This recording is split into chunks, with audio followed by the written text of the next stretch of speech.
राजस्थान की सत्ता बदलने के रिवाज का क्या है रहस्य? क्यों बार बार बदलती है राजस्थान की सियासत? क्या इस बार टूटेगा रिवाज या बीजेपी करेगी राजस्थान की सियासत पर राज? राजस्थान में मतदान हो चुके हैं। राजनीति के गलियारों में इस बात की चर्चाएं तेज हैं कि कांग्रेस या फिर बीजेपी, आखिर किसके हाथ में इस बार सियासी तार आएंगे, किसकी सियासत होगी और कौन राजस्थान की सियासत पर राज करेगा।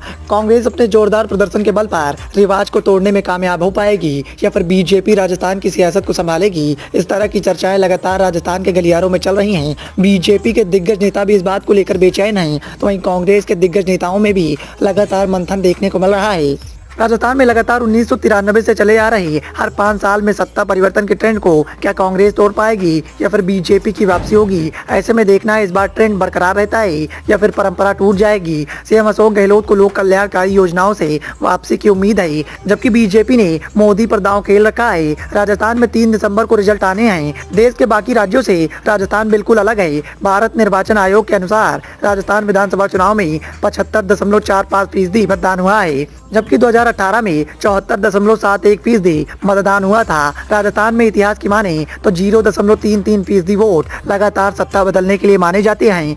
2018 के विधानसभा चुनाव में 0.54% अधिक वोटों ने कांग्रेस को जिताकर भेजा था। सियासी जानकारों का ये भी कहना है कि राजस्थान की राजनीति में बीजेपी और कांग्रेस का दबदबा हमेशा से देखने को मिला है। राजस्थान में कई बार खंडित जनादेश मिला है, लेकिन चुनाव में जिस भी पार्टी को सबसे ज्यादा सीटें मिली है वो बहुमत जुटाने में कामयाब रही है। यहाँ आंकड़ों के खेल में कभी भी सरकार नहीं गिरी। राजनीतिक विश्लेषकों का ये भी कहना है कि राजस्थान में कांग्रेस और बीजेपी के अलावा कभी भी किसी का शासन नहीं रहा। जनता पार्टी सत्ता में रही, लेकिन बीजेपी उसका हिस्सा थी।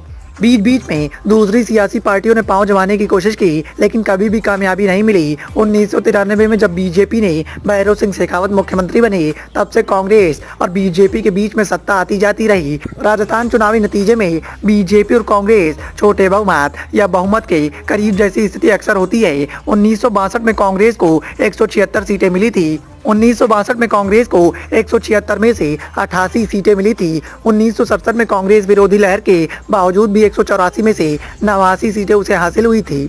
तो वहीं 1990 में बीजेपी और वीपी सिंह के जनता दल के बीच में गठबंधन हुआ था। बीजेपी को 200 में से 85 सीटें मिली थी और उसने जनता दल के 55 विधायकों के समर्थन से सरकार बनाई थी। 1993 में बीजेपी ने 95 सीटों पर जीत हासिल की, बहुमत के करीब पहुंची। तो वहीं 2008 और 2018 में कांग्रेस ने 200 सीटों वाली विधानसभा में क्रमशः 96 और 100 सीटें हासिल की। कुछ मौकों पर राजस्थान में पूर्ण बहुमत से भी सरकारें बनी हैं। 1972 में कांग्रेस ने 184 में से 145 सीट जीतकर स्पष्ट बहुमत हासिल किया था। इसके बाद 1980 में 200 में से 133 सीटें जीतकर, तो वहीं 1985 में 113 सीटें जीती गई थी। 1977 में जनता पार्टी ने 200 में से 152 सीटें जीती थी और 1998 में कांग्रेस ने 153 सीटों पर कब्जा कर लिया था।